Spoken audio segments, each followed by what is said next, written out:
ngiye kukwereka uburyo wakora logo nk'ingiyi mu minota mike cyane kandi mu buryo bworoshye cyane, mu buryo butakugoye, mu minota mike cyane nawe ukaba ukoze logo nk'ingiyi. Nawe wabasha kwikorera logo, yaba ari logo yawe wajya ushyira kuri project zawe cyangwa se kuri brand zawe, nawe wabasha gukora logo yoroshye idakomeye cyane.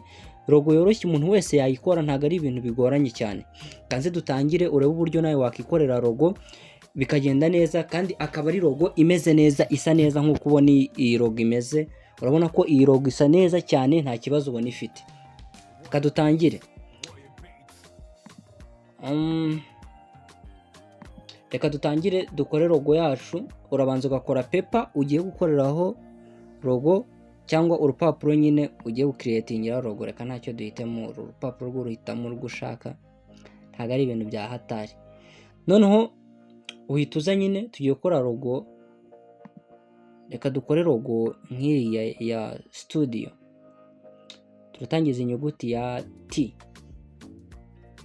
Impamvu itagaragara nuko harimo ibara isa umweru, uhita uyigira umukara kuko paper yacu ari umweru, ubwo amagambo yagomba kuza asa umukara nyine bitandukanye na paper cyane.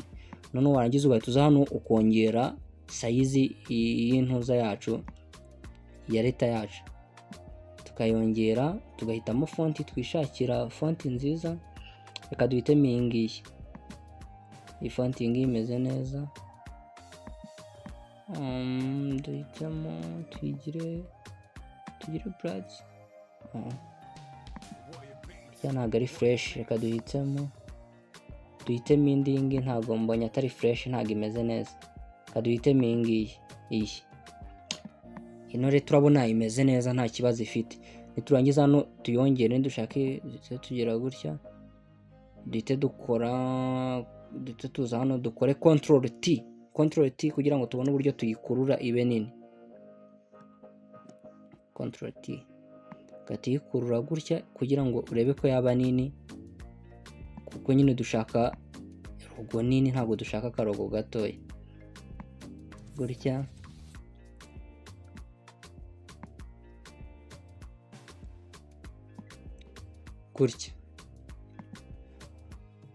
urabona tumaze gukora inyuguti imwe kandi dukeneye inyuguti ebyiri. Ni logo ya studio. Urahita ufata alt uyiholding, uyikandeho uyikomeze, uhite ukandaho gutya uyiterure, uhite uyiterura gutya wafashe alt waholdinze. Urabona isiba copy, cyangwa kugira byorohe urahita wikorera control G gutyo ubu yikopiye ibibaye ebyiri, ugahita uyiterura ukayijyana aho ushaka. None ugahita uyikandaho double click. Urabona ihita yiselectinga kandi dushaka inyuguti ya C, uyandikire C gutya. Nurangiza none nayo uyiterure uyizane hano ku buryo nyine biri bube logo gutya. Hano gutya irimo neza gutya. Urabona ko gutya ino nyuguti yacu irimo neza, nta n'ikibazo na kimwe ifite. Gutya tubigerekanyije. None dushaka uburyo turi bugicemo nyine hano ukabona ko yaciye muri noti nyine ari ibintu byaciyemo nyine, nibyo dushaka gukora. Uratuza sasa rero duselecting, tuza tuzifate zombi gutya. Zino zombi uyiselecting, zino nyuguti zacu zombi zino ebyiri C na T. Hano uhita ukanda right click, uhituza hano handitse rasterize type, ingiyi uyikandeho gutya. Urabona ukuntu ihita ifunguka layer yacu gutya. Nurangiza rero uhituza ufate ino nyuguti yacu ya S, niyo dushaka kugira ngo inyure muri T. Urafata ukande alt uyiholding, uyikande uyigumisheho, ukande rimwe hano, ukandemo rimwe gutya, ihita yiselectinga gutya. Urabona hahise hajyaho utuntu twiselectinze gutya.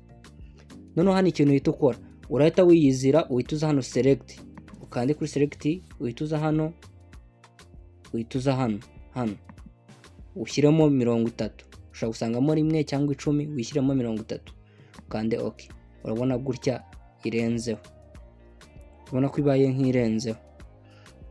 Nurangiza sasa ikintu uhita ukora, uhituza ufate iyi layer ukande kuri no layer uhita ukora delete kuri PC yawe uhita usiba.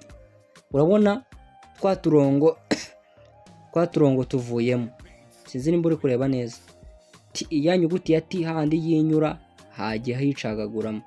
None uhita ukora control D kugira bino birongo bivemo. Kubibona ukuntu yabaye. Nurangiza uhita ufunga ino background yacu kugira ngo isigare nka PNG.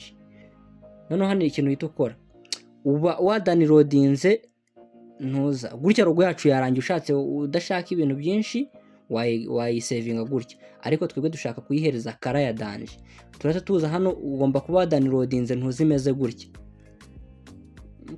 bayita text effect. Nzaberekana y'uburyo bayidownloadinga n'uburyo bayikoresha. Munyandikire muri comment umuntu uyishaka, nzahita nyimwigisha. Mubwe mubinyandikire muri comment umuntu ushaka ko nzayimwigisha nayo uburyo bayidownloadinga n'uburyo bayikoresha.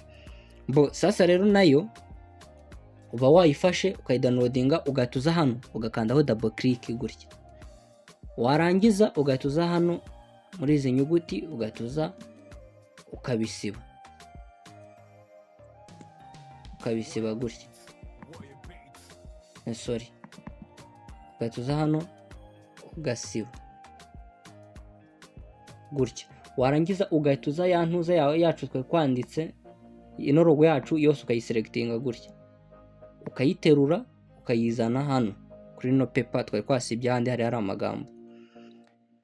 Ahasigaye rero hano ikintu uhita ukora, uhituza kubera ko dushaka no kwandikamo studio, ugahituza ukaza kwandika hano studio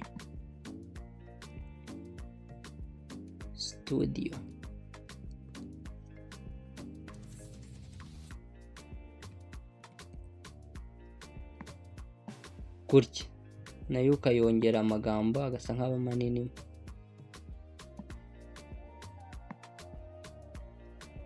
Hano gutya. Ahasigaye hano uhita ukora control S ugasavinga. Ituza hano wasavinze muri ntuza ahantu yayisijya. Reba ukuntu logo yacu ihita ifunguka. Ni gutya ihita ifunguka. Urabona ko ifungutse neza cyane, urabona ukuntu imeze neza, nta kibazo ifite, ni logo nziza.